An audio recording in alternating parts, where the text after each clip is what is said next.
Yo les gens, j'espère que vous allez bien. Aujourd'hui je vous emmène au jardin d'acclimatation, le premier parc de loisirs français. C'est parti, après l'introduction.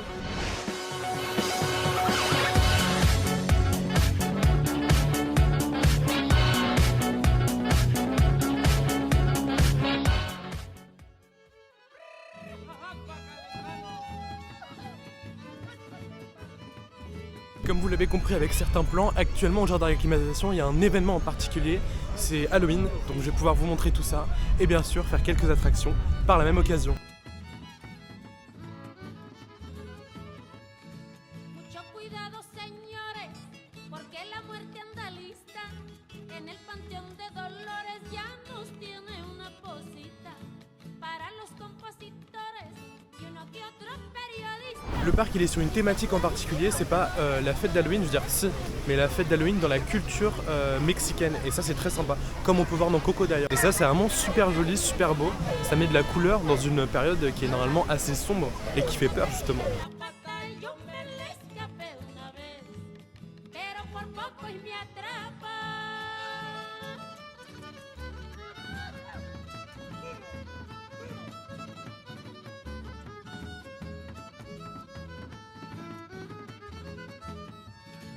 La muerte no enseña el cobre, tampoco hace distinciones. Lo mismo se lleva al pobre. Je viens de sortir de la rivière enchantée, c'est la première fois que je trouve vraiment cette balade incroyable, parce que de base c'était vraiment sympa d'être sur l'eau etc. Mais là ils ont vraiment refait la thématique de cette rivière et c'est vraiment super beau, incroyable. Igual de pelones.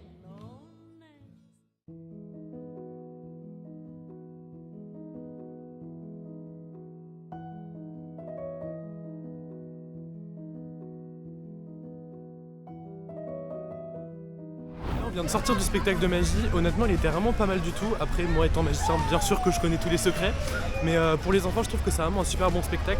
À savoir que c'est une compagnie externe qui est venue au jardin d'acclimatation pour faire une représentation. Voilà, c'est pas mal.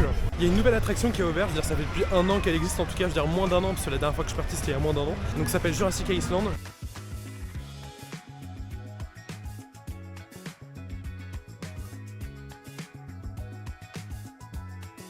5 minutes later. Mon avis sur l'attraction, étant donné que j'ai pu du coup la tester, c'est nul littéralement. Vous perdez 1 heure de votre temps parce que oui, la queue c'est 55 minutes. Pour au final une petite séance de même pas 5 minutes. C'est quoi l'attraction? C'est un casque VR sur les yeux avec une petite aventure je dirais où on est un peu dans le monde jurassique. Honnêtement c'est nul parce que l'animation elle est pas ouf. Ça fait pas si peur que ça et je trouve que c'est un peu dommage. Une attraction similaire à celle-ci au Futuroscope on pouvait retrouver Sébastien Loeb Racing Experience. Donc, après je compare deux choses incomparables mais voilà. J'avais appris que anciennement dans le jardin d'acclimatation, donc il y a longtemps, il y a eu des exhibitions humaines. Tu pourrais nous éclairer sur la question, Timothée? Bonjour, bonne journée. Salut! Comment ça va, Tim? Ouais, ça va et vous? Ça va très bien, ça va au top. Pour éclaircir les choses, je vais vous raconter l'origine du jardin d'acclimatation. On va pas trop s'attarder sur la création, mais plus sur les événements qui ont suivi après sa construction. Faut au moins que tu nous donnes l'essentiel. Ouais, bon, d'accord. Le parc a été fondé par la SNPN, Société nationale de la protection de la nature d'acclimatation française, encouragé par Napoléon III qui leur offre un petit cadeau dès le début. 4 hectares de plus. Oui, c'est ça. Soit un total de 19 hectares. Le parc ouvre donc le 9 octobre 1860. À son ouverture, on pouvait trouver une variété d'animaux et de plantes exotiques, ainsi qu'un aquarium qui fut construit un an après. Jusqu'en 1870-1871. Marcel, faut que t'arrêtes de lire les scripts. Parce qu'à ce stade, tu peux me remplacer en fait, tout simplement. Où la guerre franco-allemande, dite franco-prussienne, éclate. C'est bien Marcel, mais je vais reprendre le fil maintenant. La capitale est encerclée, la population est affamée, le jardin se retrouve donc contraint de sacrifier certains animaux. Alors on pourrait se dire, ça va, tranquille, c'est des poules et des cochons. Non, ils ont sacrifié des espèces protégées, comme des loups, des ours, des chameaux, des éléphants, et j'en passe. L'armistice est conclu, mais le jardin n'a pas survécu. Il est dévasté. Grâce à des subventions et donations, il est rapidement reconstruit et réouvre en 1872.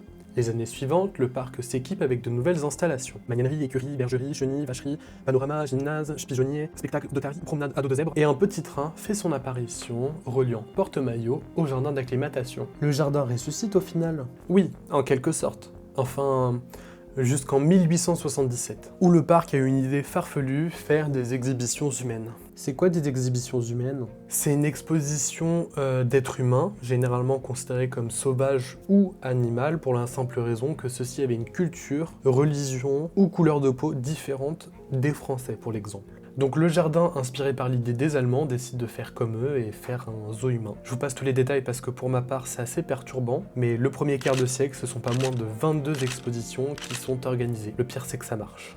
Tim vous mettra en description l'histoire pour ceux qui aimeraient s'aventurer et connaître un petit peu ce passé sombre. Face à la Première Guerre mondiale et à la concurrence, donc je parle de Luna Park et le zoo de Vincennes, la fréquentation chute dramatiquement, ce qui donne littéralement un coup de vieux au parc, dans le sens où les animaux dépérissent, les attractions se délabrent, etc., etc. Donc le parc va fermer. Bah non Marcel, sinon comment Tim pourrait faire son vlog là-bas ? Entre 1952 et 2016, le jardin part sur de nouvelles bases en oubliant l'idée d'un parc zoologique.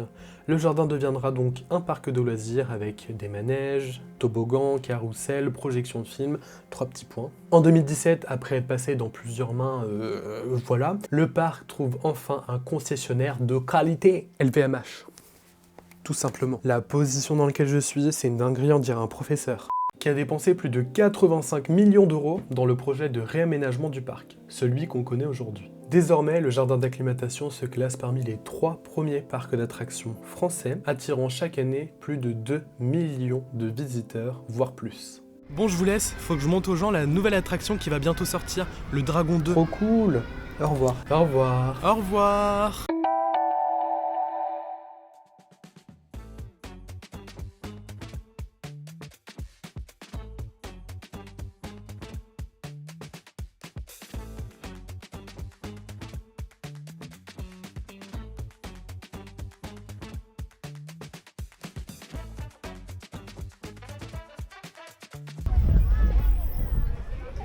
L'attraction que je venais faire actuellement, c'était le Fils du Dragon. C'est l'attraction qui remplace actuellement le dragon chinois, donc du coup ça va être pendant les travaux. Et donc actuellement, juste derrière moi, il y a le dragon chinois, donc numéro 2, qui est en construction et qui va ouvrir d'ici mars 2025. Pour la petite histoire, il faut savoir que le dragon chinois était la première attraction du jardin d'acclimatation qui est arrivée en 1987 dans le parc et qui a accueilli plus de 15 millions de personnes durant toute son existence.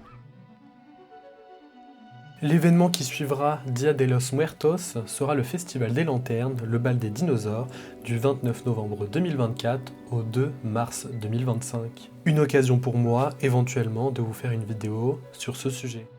Voilà les gens, c'est la fin de cette vidéo, j'espère qu'elle vous a plu.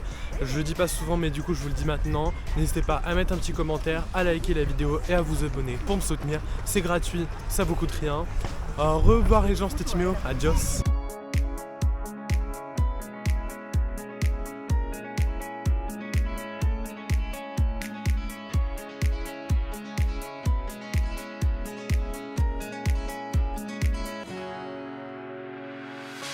The sun lays so brightly